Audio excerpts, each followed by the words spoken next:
All right, everybody, welcome to another installment of Roy Christian Church's Thursday night Bible study. We are making our way through a study of the life of King David, trying to go in chronological, historical order in his life.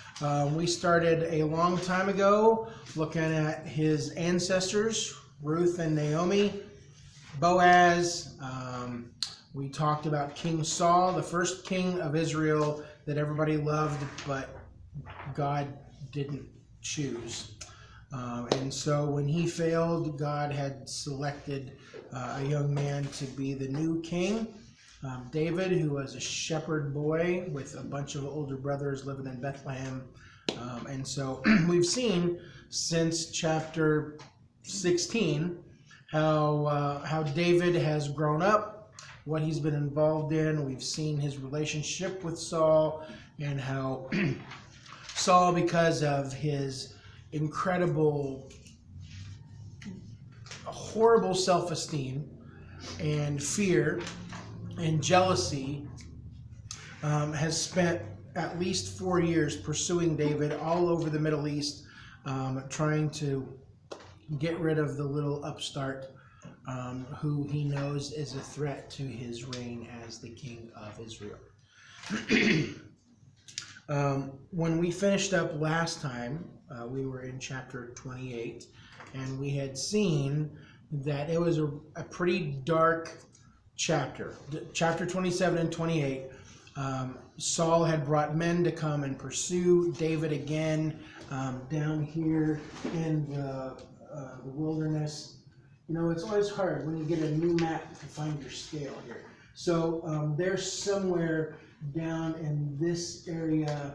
The Ziphites had gone up to find the king and his capital, bring him back down to capture David and get rid of him. David found him first and said, "Why are you bothering me? I haven't done anything. I am loyal to you. You're God's anointed. I am a flea. Stop chasing." And Saul said, "You know what, David, you're right. I should. I won't chase you anymore." And so, as far as chapter 28 is concerned, he did. But then Saul started having weird things going on in his mind and his spirit. He was feeling really threatened because he hasn't really ever put his trust in God, so he's always anxious. He's always afraid. He's always looking over his shoulder, trying to figure out what the next bad thing is going to be. So the Philistines are on their way. He doesn't know what to do. Like, I know, I'll reach out to the Lord. He'll tell me what to do. But he has ignored everything that God has said for most of his reign. Samuel, the prophet, had told him years before, because of your rebellion, because of your disobedience, I'm going to take the kingdom away from you. And this is the first time in a while that Saul has said, I need to inquire of the Lord. I should find out what he wants me to do. God did not answer him, because Saul had essentially told God, kiss off, leave me alone, I'll figure it out on my own. So now he comes knocking, I need some help. And God ignored his prayers. So in a stellarly bad move, Saul went to a medium. He got in touch with a diviner of spirits and had her bring up the spirit of Samuel, the prophet. Samuel was not happy about that. I wouldn't have been either. But the very bad news that Samuel gives to Saul is that, you know what? I'm out of here. I don't want to hear from you again until you're with me. Well, by the way, that's tomorrow. So you'll be with me here tomorrow. You and your sons will die. So that kind of brings us to the end of chapter 28, a huge amount of very quick review. So I only intend for us to get through chapter 29 tonight. It's short, but there's enough in there for us to have some good conversation. So 1 Samuel chapter 29 says, the Philistines gathered all their forces at Aphek, and Israel camped by the spring in Jezreel.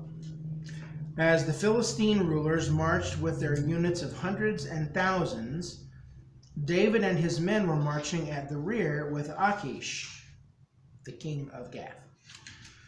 The commanders of the Philistines asked, "What about these Hebrews?"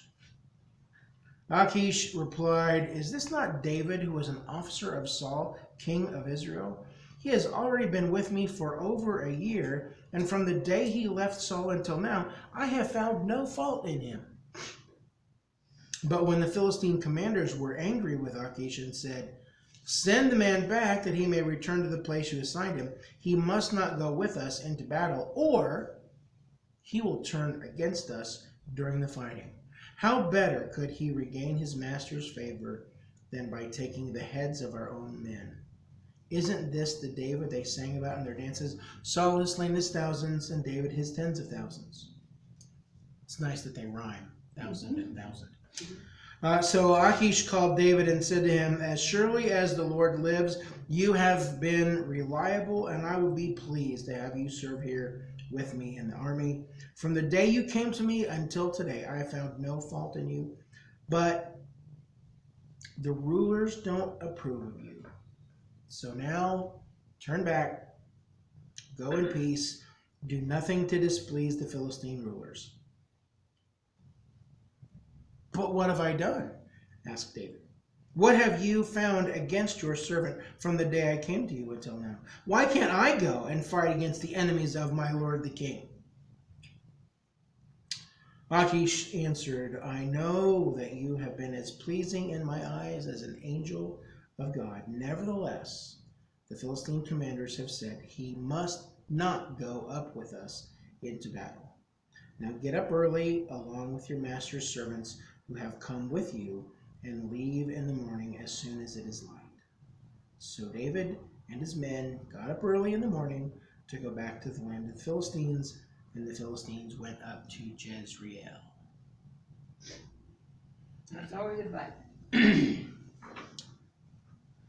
All right, so when I get ready to make my movie about David's life, King Achish of Gath is probably going to be somebody who looks the part, loves all the pomp and the pageantry, all of the trappings of his royal lifestyle, but is an absolute dunce without any clue about what's really going on in the world.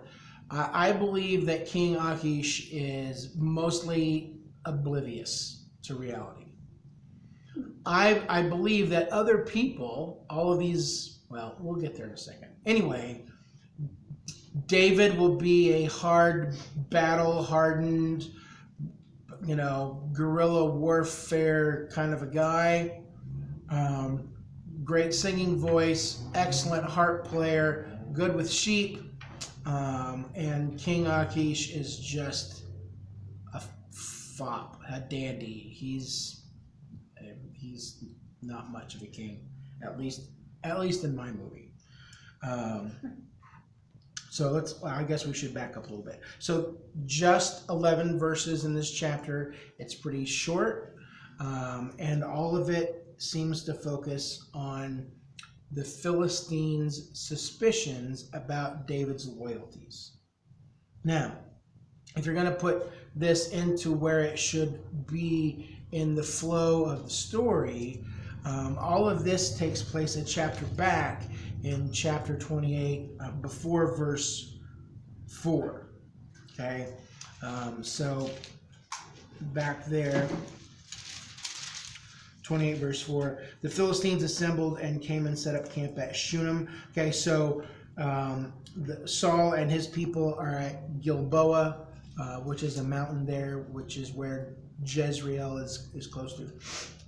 And so verse 4 tells us that that's where they are.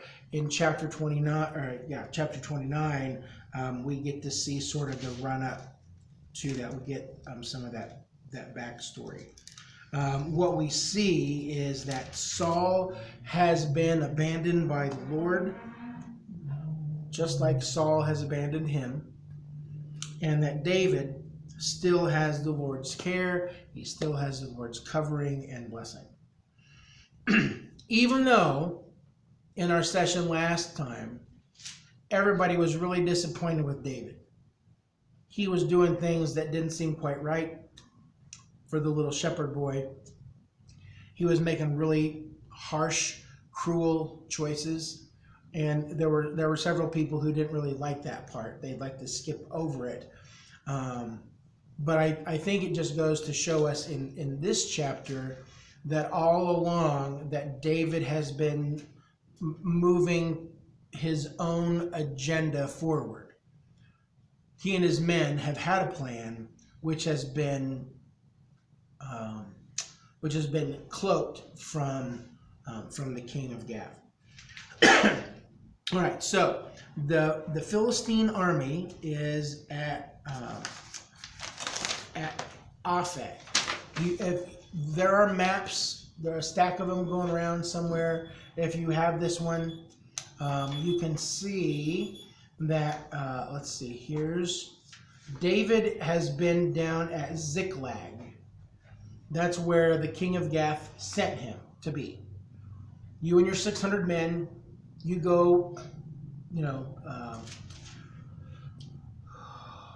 what's the word that I want? I don't know what the word is. You all just, set up camp down there. That's your turf. That's your territory.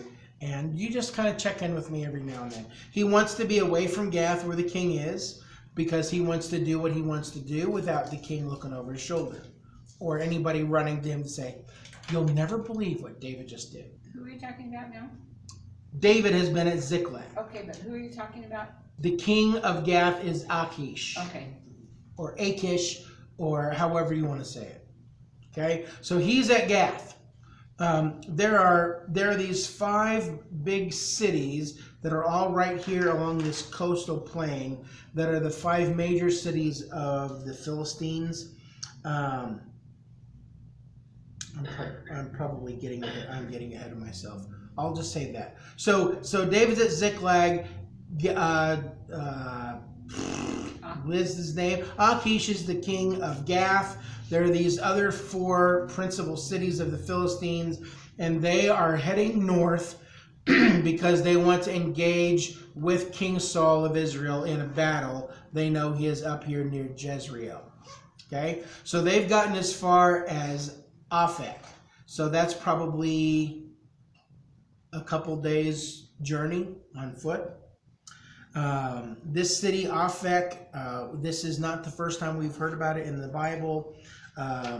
The king of Aphek is mentioned earlier in the book of Joshua, chapter 12, along with kings of many of the other cities and regions of Canaan,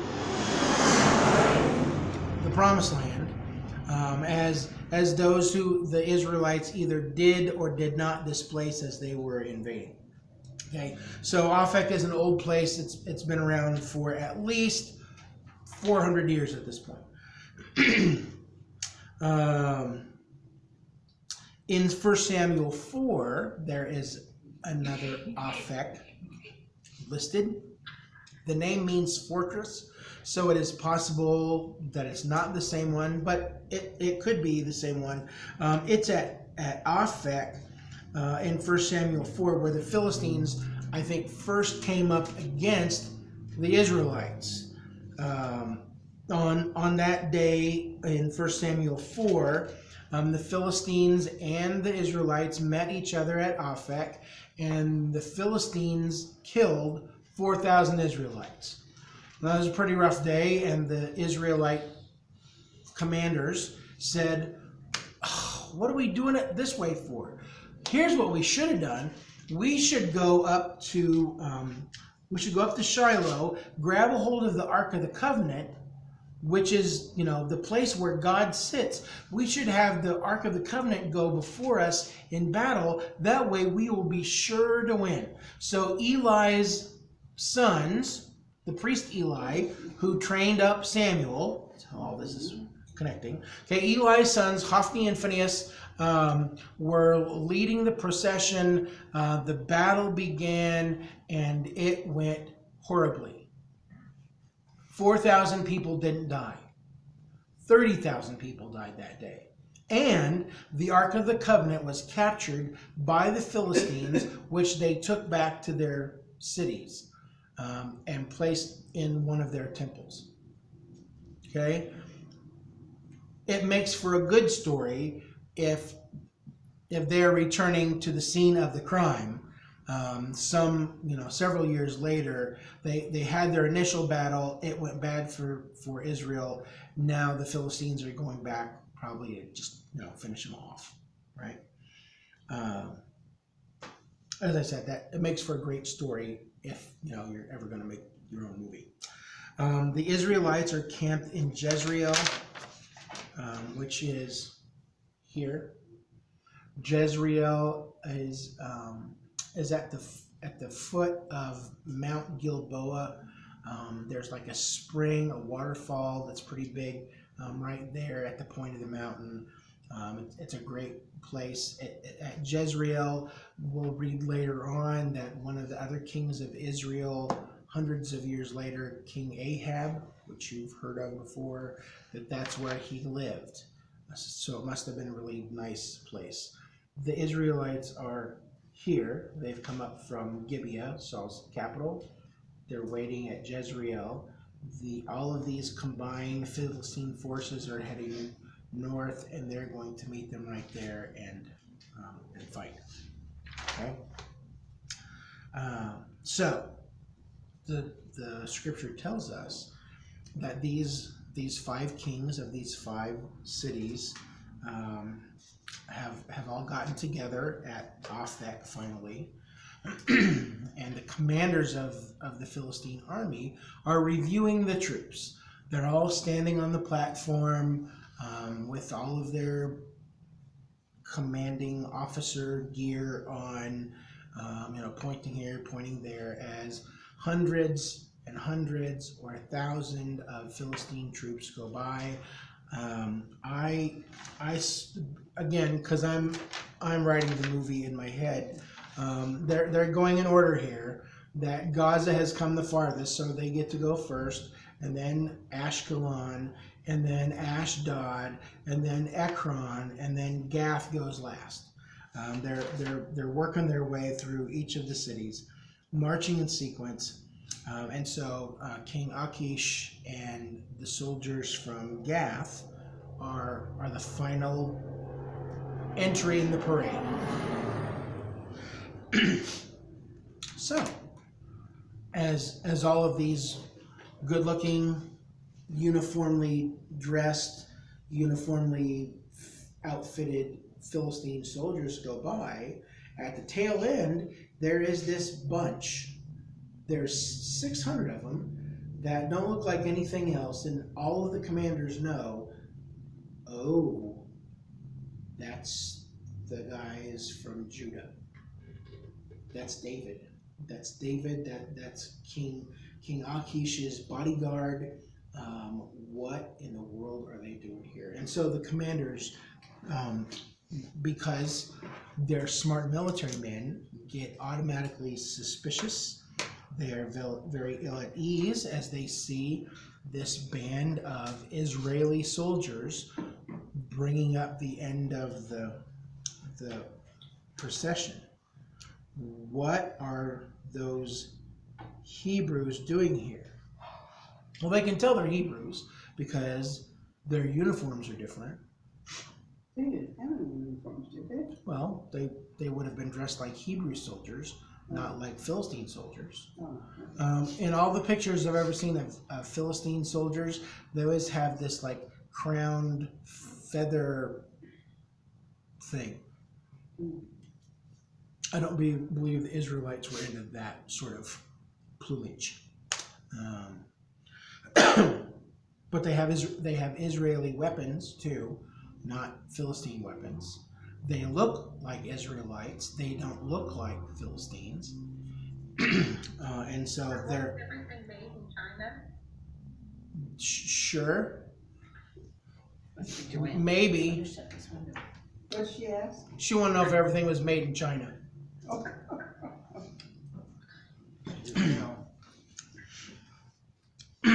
Well, you said they didn't look the same. Yeah, What do Philistines look like that's different from Israelites? not like Israelites.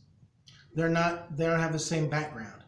The Philistines are sea people. They're from the islands of the Mediterranean, so they probably look a little more, maybe a little more Greeky or Italian-y. You know, I don't know if those are real words or not, but they look Mediterranean, and the Israelites look like hill people, desert people.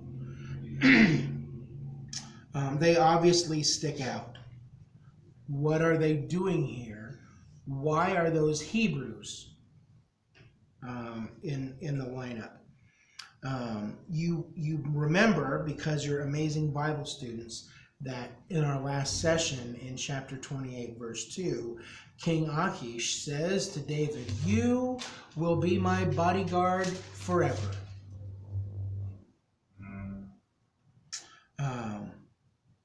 So that's where they are. They're marching along with King Achish through the parade. What are these Hebrews doing here? We don't think that's a big deal, but that word Hebrew would have been kind of derogatory. It's a slam. What are they doing here? The word Hebrew has to do something with those people from over there. Those Other side of the tracks. Yeah, well, usually the other side of the river, Okay. but yeah, they're from the other side. They're those far away people. Gotcha. They're foreigners. Everybody who is not in God's holy nation refers to them as those Hebrew people. It's always a dig. They're from beyond, or they are from the other side. So these Philistine commanders say, you need to send those people, those Hebrews, those yonder people, hilljacks. Send the Philistines are all beach people. The Israelites are all hill people. And so you send those hilljacks back where they belong. You gave them Ziklag, send them back there, because if you don't, we can't really trust them. I think that they're all pretty wise, these commanders, because they recognize that even though David has been around for a little while at least, he's still the former enemy, and they're going up to fight his people. Okay, University of Utah fans. So it's the big day. It's the Valley Clash, red versus blue. We're playing BYU, and the coach and the quarterback for Utah happen to be graduates of. The coach is a graduate of BYU, and the quarterback's dad is the president of BYU. Oh, that's interesting. Who are you going to trust? Right. I'll just try to help you out there a little bit. Okay, they see that there could be a potential conflict of interests for David.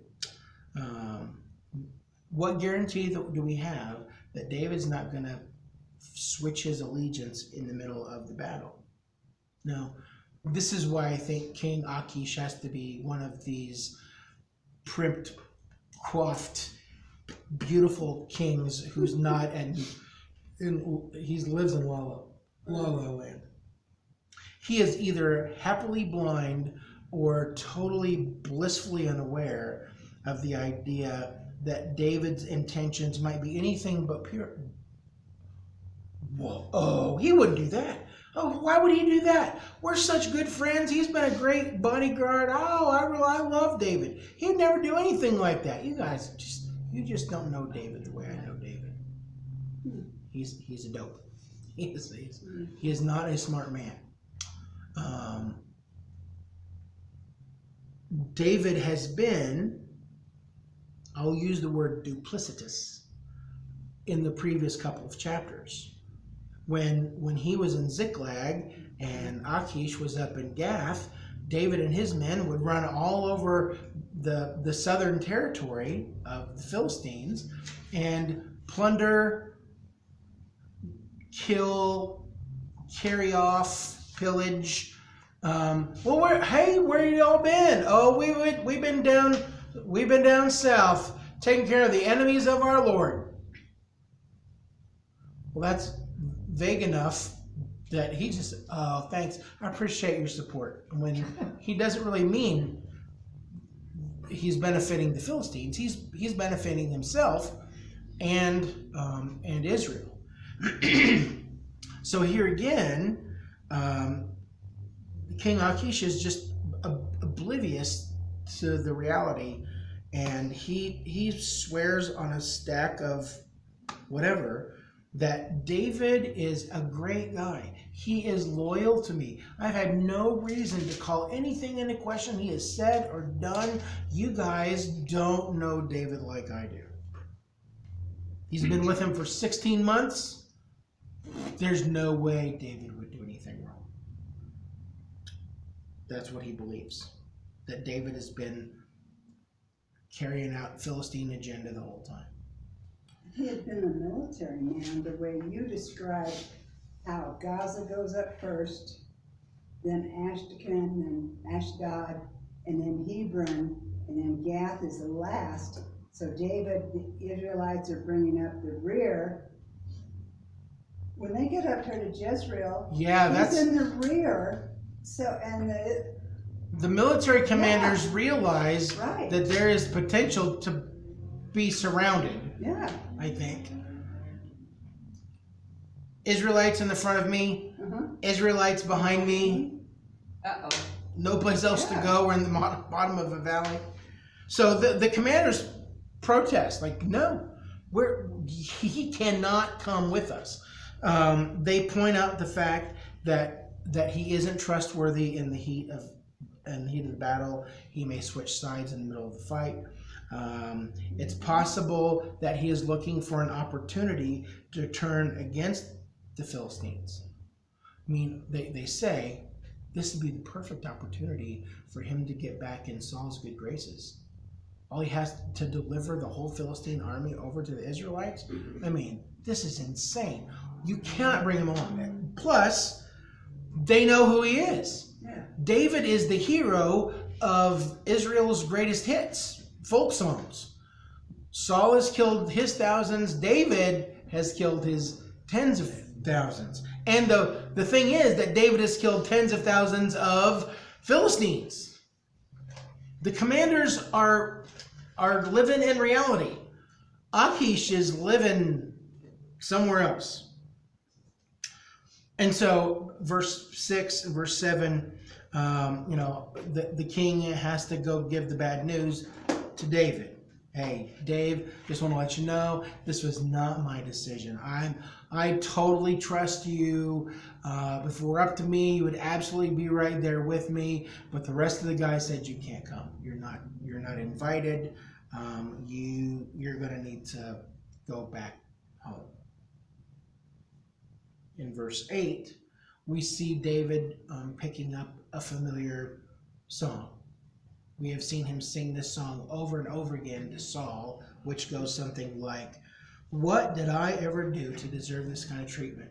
Why would you hurt me? Why would you punish me this way? Have I been anything but loyal to you? I've always looked out for your best interests. Please don't send me away. What was the line? Why can't I go and fight against the enemies of my Lord the King? You'll notice that there are no names or nations listed in that sentence. I believe that David's intentions are absolutely a pretense. I want to go to war right behind the Philistines, right in front of the Israelites, and we'll take care of these jokers once and for all. So he's been facetious here. Where with Saul, he was definitely honest. I mean, he was, yeah. Well, he's sung that song to Saul long enough that it's Right. one of his best ones. But now it just seems phony to us. He might be singing the blues out loud, but I sort of wonder if there maybe isn't some relief in David when Achish says, you have to go back to Ziklag. Yeah. You take your men and go. Because first, if David was actually genuinely loyal to Achish, he doesn't now have to figure out, are we the kind of men who can take up arms against our fellow countrymen? Can we fight against our cousins and brothers and uncles? Well, he doesn't have to make that choice now. God made it for him. Second, he also isn't going to have to turn his back on Achish and be labeled as a traitor or whatever. The king is just sending him home. So it's all out of David's hands. He's not going to have to fight his own countrymen, if that was ever an actuality. He's not going to have to leave the king high and dry. He'll still be seen as a valued friend and supporter. So I sort of feel like God is still moving the chess pieces on the board around to get David back to Ziklag, where he's going to need to be in the next chapter, and is not doing anything to harm David's position or his men. So all these difficult decisions have been made. David and his men are given the assignment, return to base. Okay? Now, that comment, why can't I go and fight against the enemies of my Lord the King? That is super vague and open to wild interpretation and speculation. Achish, being self-loving and self-absorbed, I know, hears that David is professing his loyalty to him. He thinks he's David's Lord. Yeah, but that is likely not the case. That David is covering up his real plan to go and fight the enemies of his Lord, the King Saul, and the enemies of his King Saul would be the Philistines. Why can't I go and fight the enemies of my king?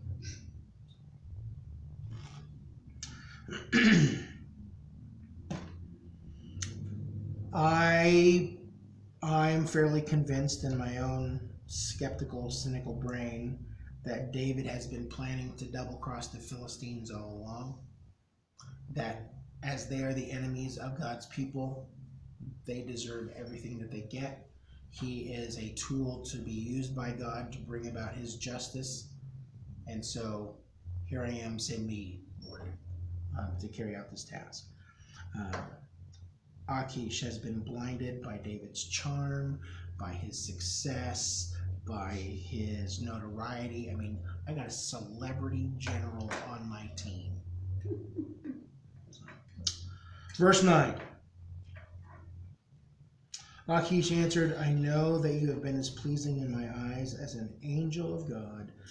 Nevertheless, the Philistine commanders have said, you must not go with us into battle. Now get up early along with your master's servants who have come with you, and leave in the morning as soon as it is light. Okay, the master's servants that are with you. It could be that that he's making reference to these 600 men that have been traveling with David now for months and months and months. They're his guerrilla warfare troops. It could be that there there is an occasion over in 1 Chronicles 12 where a group of men from Israel, specifically from the tribe of Manasseh, have deserted the king and have come to hang out with David. At any rate, the king says, "You and all your men, just go back. We'll handle this on our own. Thanks for coming along, but just go back home." And so they split company. So David turns around with his men, and they head back, making the trek all the way south to Ziklag, their home base, while the 5 kings and their armies make their way north from Aphek on their way up to Jezreel. So, as they do that, there are some things that come about. Number one, David gets to keep favor with the Philistine king Achish. He's still faithful, he's still loyal, he's still a trusted supporter and guard. He has lost no face, he has not lost his position with the king. As far as the king goes. As far as the king goes, yeah. He is not living in reality, but he believes everything is great. Things couldn't be better. Another thing that's also true is that all of David's duplicity, appearing to have this plan when he actually plans to do the opposite. His duplicity against Israel's enemies almost causes him to have to fight against his own people. I'm not saying whether that's good or bad, I'm saying it's fact.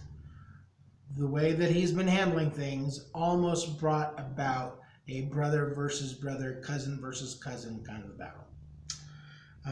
And I think we also see that God orchestrates events to rescue David from a tight spot. He makes sure that these commanders know what's really going on. He makes sure that David and his men are on their way back to where they need to be. If you want to read ahead to chapter 30 for next time, you can. Because it is absolutely clear that David and his men don't need to be fighting up in Jezreel. They need to be back in Ziklag. God orchestrates his plans. This is what he said is going to take place, and so he will continue to move things around to bring about that result. Now, it seemed to me like there should be some comfort in that for us, some reassurance that if God has said that something is going to take place, that he is going to use us to make something happen, that regardless of how weird or scary or anxiety-filled it may become, God has said it's going to happen. We just need to relax and let God be God. God is God and you're not. Okay? So let's let him do his thing. I think one of the other lessons, that's a very between the lines kind of lesson, but still really accurate, is that trust is something that is incredibly powerful and valuable. It is easily broken, and it is very, very slowly regained. You make one bad choice, one dumb move, and you can totally wreck a relationship that has gone on for years. And you say, well, I've asked for forgiveness. They've known me a long time. Why doesn't he trust me? Why doesn't she trust me? Because you were stupid. That's why. And the tendency is you'll be stupid again. So they will allow you to rebuild trust, but it will not be in yards or miles. It will be in inches, slowly. Proving your loyalty, proving your faithfulness, one little baby step at a time, until you can be trusted again. Clearly, that is a lesson we see here with David. Achish he has put all of his ducks into a David row, all of his eggs in a David basket, when he is clearly not aware or even capable of considering what David might be up to. And he doesn't sound like he had any good counselors or military leaders. Well, the military leader's going, duh, no, he can't go with us. Right, but He's an Israeli. Don't put him behind us for sure. If he has to come, he's going to be in the front. Where we can get to him. Yeah. It's cold. Mhm. I'm freezing. Well, you don't want your army surrounded by enemy. No. Especially if you're having a battle in a valley, and the enemy is up there, and there's mountains on either side, and there's an enemy behind you. I believe that's what we call shooting fish in a barrel. That gives them all the high ground. Yeah. Well, you talk about trust. I know what they're saying, but I mean, one lie, and you immediately, okay, from then on, are you telling me the truth or are you lying? Well, David was constantly lying to this king about, well, I've been down on the Negev, fighting the Negev. So he constantly lied to this king, and this king did not have a clue. Don't get mad at me, son, because I don't believe what you're telling me about Right, fill in the blank. right. Homework is the thing usually at our house. Don't get mad at me because I can't believe what you've told me that you have all your homework done. You know why? You have lied to me every day this week about it. Oh yeah, I've been working on it, which means I opened my computer and I saw the assignment. I'm working on it, Dad. Well, but his lies were intentionally vague, so he wasn't really telling a lie, he just wasn't telling the whole truth. And nothing but the truth. It's like, I've been fighting against the enemies of my Lord and King. It's not his fault that Amalek thought it was him. Yeah. What is that saying? Burn me once. Fool me once, shame on you. Fool me twice, shame on me. Shame on me. And that brings us to the end of chapter 29. There are just 2 chapters left here in 1 Samuel. Weren't we talking about this Years ago? Yeah, years ago when we were having Bible study. Yeah. Before we broke for the summer. Saul has been chasing David around forever. That's like I'm. And it is true that back before the summer break, that David had gone to hang out with this same king before, but he went by himself. And the other Philistine leaders said, "Are you insane? This is the guy who killed Goliath. Why have you invited him in here?" And they're like, "Huh, I hadn't thought about that." Because they really like him, and He's such a great guy. He laughs at all my jokes. He's great to have around. But everybody was getting nervous, so David had to pretend to be insane, frothing at the mouth, so he could get out of there and go back to Israel. Yeah, I thought we were. This story was sounding really familiar. Same dumb king of Gath. Okay. Gath is where Goliath is from. It's his hometown. Outside the city limits, it says, "Welcome to Gath, hometown of Goliath." Whoops. Really? Well, I was just gonna ask you, where did this affect, this is not where David killed Goliath, but where was that? No, that's up in Elah.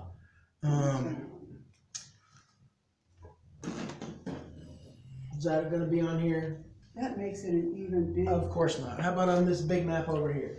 what are we looking for? Elah.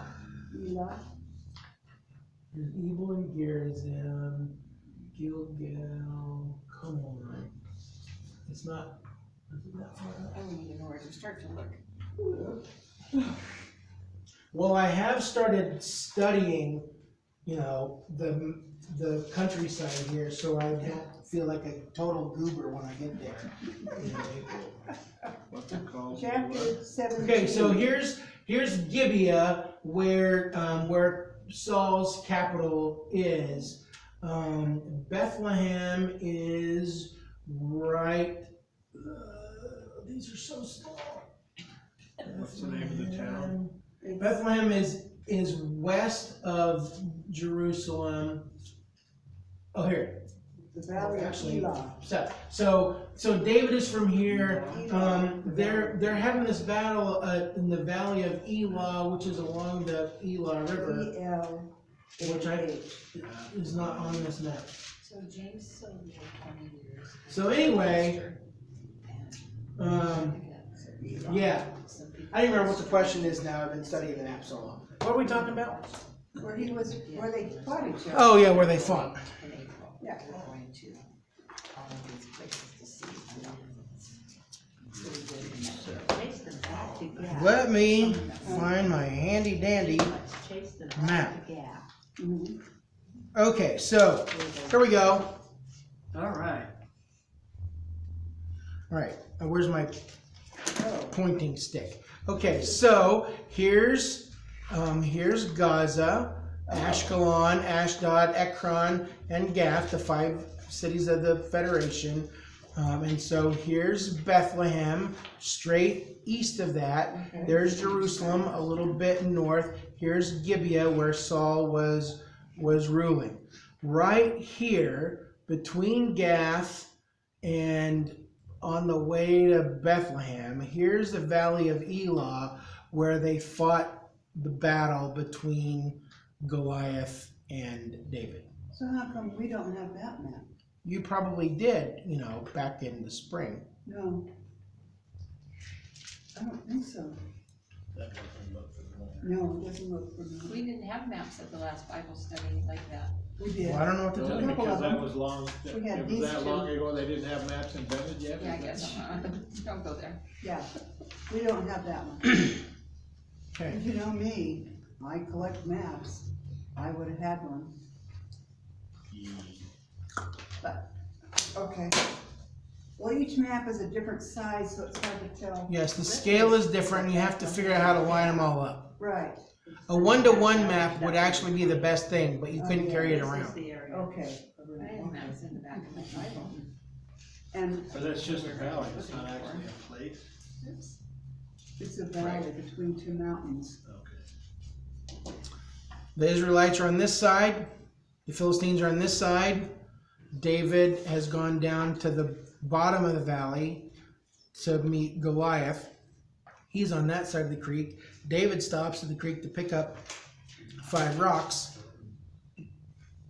and then goes over to talk to what's his name? Goliath. The big guy. And somebody said just last week, well, you know why he took 5 stones, right? Yes. Because Goliath had 4 sons.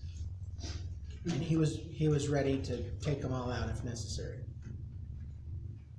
Was it true? But he didn't have to, because the Israelites finally got some nerve and went and chased them and killed them all. So did you look that up? Was that right? Nope, I did not look it up because I didn't remember it until just now. Sorry. I can't be spreading that around. You have to I've been- tell me whether it's true or I've not. been trying to make things happen this week. So is this all part of stuff that you're gonna see when you go there? We're Gaza and. we're flying into Tel Aviv, and then we're gonna be all over the place, from the Sea of Galilee, all along the Jordan, down to the Dead Sea, back up to Jerusalem. We're going to see Bethlehem. So it'll be kind of like a pass down and back before we take off for 30 cities in 7 days. Is that what they say in Dirty Dance? 30 cities in Are 7 you gonna days. go see En-Gedi? I think that is on the They list. say that's beautiful. We've seen pictures with Ray Vanderlyn. Masada? Is Masada in there? Masada is on the list, which that is one of the things that we've talked about, because it's my perspective that David and his men, when they're trying to get away from Saul, came down here to Masada and were heading down around this end of the sea to get away from him, and they camped out at that hill. That's what I believe. That's what we were told. All right, friends. So here's the thing. When we get together, we won't get together next week because I will be on an airplane coming back from a conference in Florida. Wow. Yeah. What part of So Florida? Orlando, Oh. at the World Marriott Oh. place For what? for a conference for church leaders by I myself. wasn't asking you. So we will not meet next Will you get to Thursday see- night, will but you get to see? I won't see Mickey or Minnie. You won't get to see your friend. What's his name? Yeah. Chewbacca? Yeah, that we got to see. I won't get to see Chewie. Oh, dang it. No, I intend to spend no time at Disney World. If I was going with my family, obviously, yes, I would. But Cole wouldn't go. anyway, we won't meet next Thursday, but we will get together again 2 weeks from then and do chapter 30 and 31 and see the death of Saul. Okay? But not before David gets filled with rage and grief and goes on a terror. So, all right, I'm going to turn off the recording. Thanks so much for being here. Don't forget that if this has intrigued you, make some comments. There are several other pieces of this lesson series on YouTube. So if you found this one, you can find the rest of them. And don't forget to subscribe to the channel and click the little bell, because that way you'll be notified of every time I do a trick on YouTube. Okay? I don't know how to do that. Okay. If only you had grandchildren to help you click those buttons. They have a lot. So anyway, we will see you again in a little while. Bye. Even the little one. And it's not